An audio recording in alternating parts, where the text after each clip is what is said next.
Good morrow, and a welcome to you. Good morrow, sir. Good morrow, mistress. It's the mid-17th century. It's just after the Civil War, and I'd like to introduce myself, Zeus Tate, the builder of this great house. You find me in the kitchen this morning. I've just had for breakfast a few morsels of roasted chicken and a cup of claret. Excellent. To be going on with.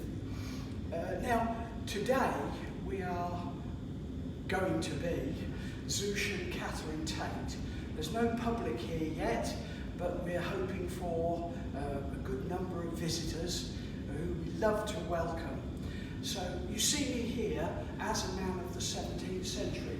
I'll take off my cassock. This is this coat that I wear that you can turn into a cloak.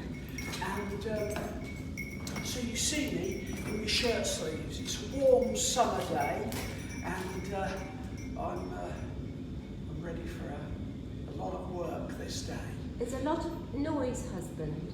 Is there? That's... Well, I'm not from your feet. I'm sorry. It's me jingle, sorry. I've got these spurs that jingle. I've got spurs that jingle, jangle, jingle as I go riding merrily along. My horse likes it.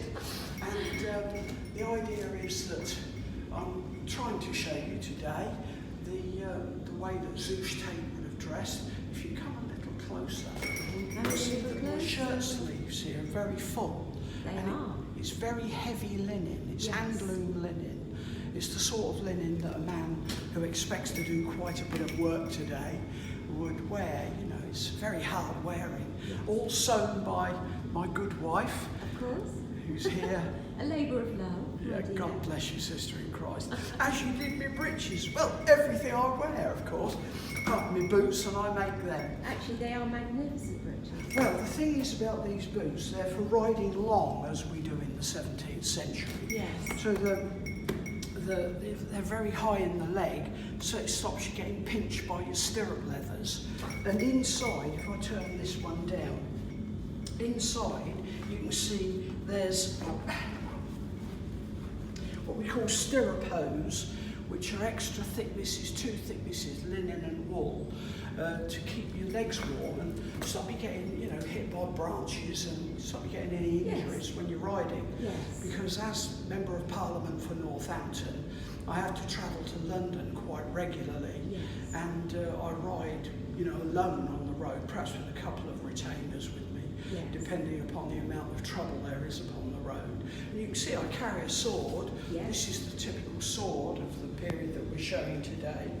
And every man who earned £20 a year or more would be expected to carry a sword. I've got a little knife here as well, which is the typical sort of knife of that time. So what I'm trying to show is you and me, the people of the mid-17th century. So here we are, Zeus Tate, and now I'd like to introduce you to my wife, Kate Tate. Kate Tate. The Lady Catherine Tate. So if you come along over here. Let's see if we God can bless do you. it. There we go. Super. Now, here's Catherine Tate. God bless you, sister in Christ. And how goes the day with thee? Well, so far, very good, husband. Thank you. Well done. Now, Catherine Tate is dressed in the clothes of the mid of the 17th century. A broad-brimmed felt hat made of our own sheep's wool. My wife makes all the felt and all the clothes that you can see. Catherine has made herself. She's wearing a little coif to cover her hair because no honest married woman would go out with her hair loose. Girls who were unmarried would be what we call in their hair, and that would mean that they would be showing off their beautiful hair to a prospective paramour. But a married woman keeps her hair covered so that only her husband sees that. That is something between husband and wife. As you can see, a man never bares his chest. That is something that only a wife shares with her husband. She's wearing a broad collar, which is typical of a goodly and honest, God-fearing woman. again made all by herself, and she makes the lace herself as well. We're not Puritans, so there's a little bit of lace.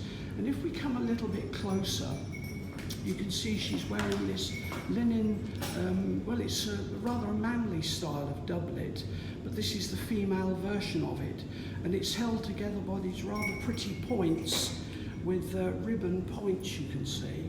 So it's tied together down the front, and she's not very straight-laced, but she finds that in the stays that she's wearing underneath, she said to me earlier, "I'm not comfortable, husband." But she'll learn to live with it this day. Yes. Woman lives in a vale of tears. It's a woman to love. You can see her skirts are very full, and she's got an overskirt, if she does the partlet there, you can see, and an underskirt. These are made of linen, and a little of embroidery around the bottom of it here. You can see if I just come down there. You can see there's a bit of embroidery that she's done. English women love their roses and their sweet peas and their garden flowers, and so this is typical. And if you turn to the side wife, you can see she's wearing a bum roll. This is not all her. It's not. She's wearing the roll farthingale, which is typical of the middle of the 17th century. So here we've got Zouche and Catherine Tate awaiting our visitors. We're getting ready, you know, this is early morning, and we're getting ready for our visitors to arrive, and very much looking forward to it. I've got the pans seasoned and ready to do a little of cooking, and the fire's laid ready to light. I shall be lighting it in a little while with my flint and steel. In fact, we'll show you that as well. Thank you.